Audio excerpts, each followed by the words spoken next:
तुमने जो बेलपत्र चढ़ाया तो वो प्रसाद बना कि नहीं बना? बन गया ना। अब प्रसाद बन गया तो उस बेलपत्र को उठाकर लाकर खाना और खाकर अपनी औषधि के रूप में उसको स्वीकार करना, उसके बाद इस शरीर में चाहे शुगर हो, चाहे बीपी हो, चाहे ब्लड प्रेशर किसी भी रूप में हो, चाहे किडनी, लीवर कुछ भी डैमेज हो रहा हो, डायलिसिस चल रहा हो, अब एक बार बाबा को चढ़ाकर उससे विनती कर कर तो लाओ कि हे शंभु, ये तेरे बल पर लेकर जा रहा हूं। मैंने सुना है तुझ पर जो चढ़ता है वो प्रसाद बन जाता है, और ये त्रिगुणाकार बेलपत्र को मैं लेकर जा रहा हूं, मैं खाऊं और बाबा इतनी कृपा कर देना कि ये औषधि का काम कर दे और मेरी बीमारियां समाप्त कर दे। ये शिव से कहो।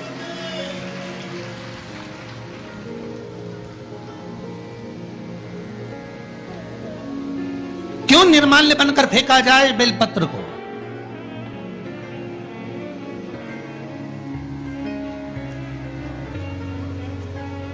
इस बेलपत्र के मूल तत्व को जिस दिन जानोगे, बैसाखी शिवरात्रि शिव महापुराण की कथा चल रही है रतलाम के पावन प्रांगण में, और लाखों लाखों लोग कथा को श्रवण कर रहे हैं। कल जितने लोग आए थे उससे 2 गुना लोग आए हैं, टेंट एक्स्ट्रा लगाया है। बता रहे थे कल 9 बीघा में टेंट लगा था, आज 18 बीघा में टेंट लगाया है, तो भी जगह नहीं है बैठने के लिए, लोग खड़े होकर कथा सुन रहे हैं।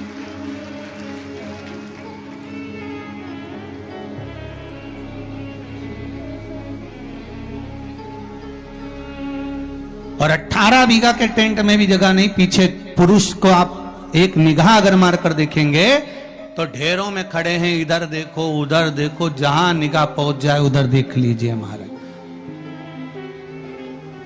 लाखों लाखों लोग इस कथा को सुन रहे हैं।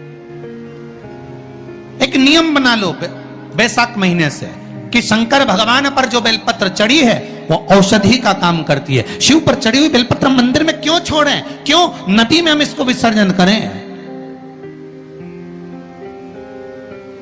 क्यों नदी में छोड़ें हम इसको?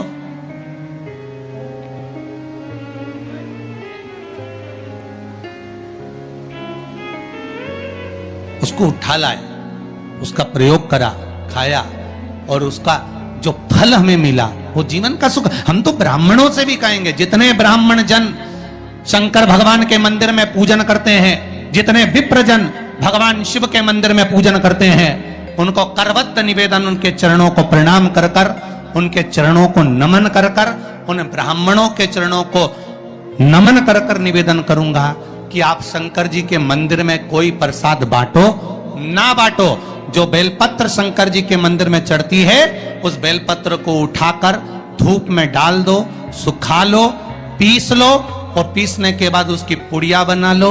उस पुड़िया को प्रसाद के रूप में देना चालू कर दो कि ये खाना चालू करो। किडनी, लीवर, शुगर, बीपी सब धीरे धीरे धीरे धीरे समाप्त होने लगेगा। तुम करो तो। वो बेलपत्र ना तो किसी नदी में विसर्जन करने की जरूरत है और ना कहीं फेंकने की जरूरत है।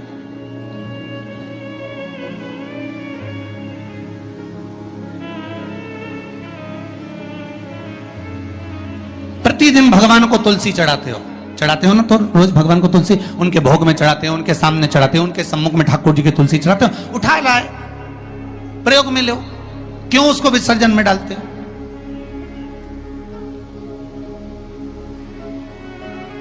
जो विसर्जन के लायक है उसका विसर्जन करो, और विसर्जन भी कहां करो? क्षिप्रा, गंगा, नर्मदा, सरयू या आपके क्षेत्र की कोई पवित्र नदी है, उस नदी में ले जाकर कोई निर्माल्य वस्तुएं मत पटको। आज वैसे ही इस पृथ्वी पर जल स्तर गिरते जा रहा है, उस पवित्र जल को हमें संजोना है। जो निर्माल्य की वस्तु मिले, एकांत में किसी खेत में उसको एक खड्डे में डालकर इकट्ठा करो। जब उसकी खाद बन जाए तो जिस खेत में उसको डालोगे भगवान के प्रसाद को, वो खेत भी उज्जवल आनंद सुख प्रदान करेगा और कुछ ना कुछ अच्छा देना प्रारंभ करेगा। क्यों किसी पवित्र नदी को हम नष्ट कर रहे हैं? क्यों गंगा को हम कचरा डालकर नष्ट करें? क्यों यमुना को, सरयू को, छिपरा को हम नष्ट करें? हम उसको शुद्ध बनाने का प्रयास करें, हम उसको निर्मल बनाने का प्रयास करें। अपने गांव में, नगर में जो तालाब, जो बावड़ी, जो कुएं हैं, उनको हम निर्मल बनाने का प्रयास करें, शुद्ध बनाइए। किस किस के घर में तुलसी का पौधा है? सबके यहां है? रख लो।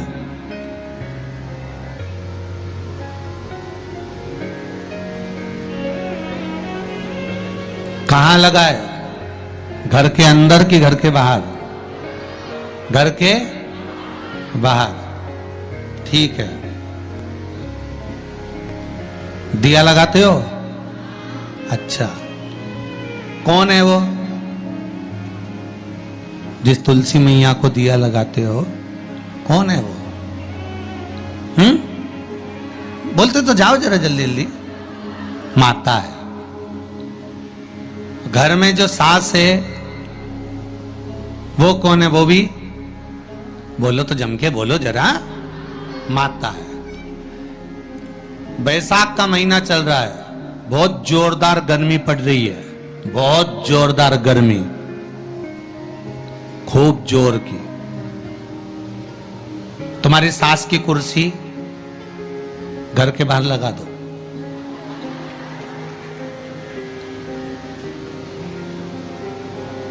कितने घंटे बैठ सकती है वो? बोलो जरा, जम के बोलते जाओ।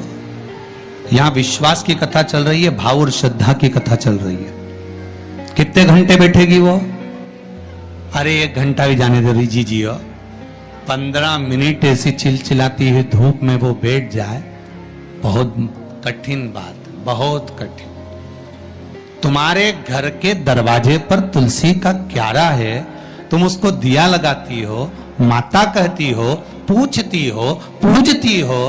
तुमने तुलसा महारानी से कहा, माँ बैसाख की गर्मी पड़ रही है, तेरे को गर्मी लग रही होगी, चल थोड़ी देर में तुझे अपने कक्ष में लेकर चलती हूँ, थोड़ी छांव में रख देती हूँ, तेरे ऊपर एक छत्र लगा देती हूँ, थोड़ा सा एक ब्लाउज का टुकड़ा पड़ा हुआ है, पीस पड़ा हुआ है, उसको मैं तेरे ऊपर डाल देती हूँ, जिससे तुझे गर्मी कम लगेगी। कभी विचार किया? पिनाया है सबने? ए झूठे लियो। पाटीदार जी गाड़ी लगाओ जरा, सबका घर चला। देख के तो आए कित्तों के घर में पिनाया है? अरे देखा देखी में काम बिगड़ जाता है।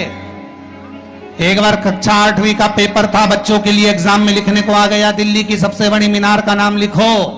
आगे वाले ने लिख दिया दिल्ली में कुतुब मीनार है, पीछे वाले ने आगे वाले का देखकर लिख दिया दिल्ली में कुतिया बीमार है।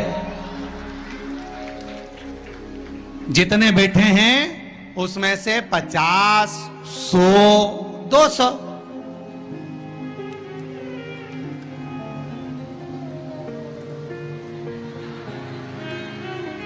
अरे बोलो तो सही है वो, उतना बहुत।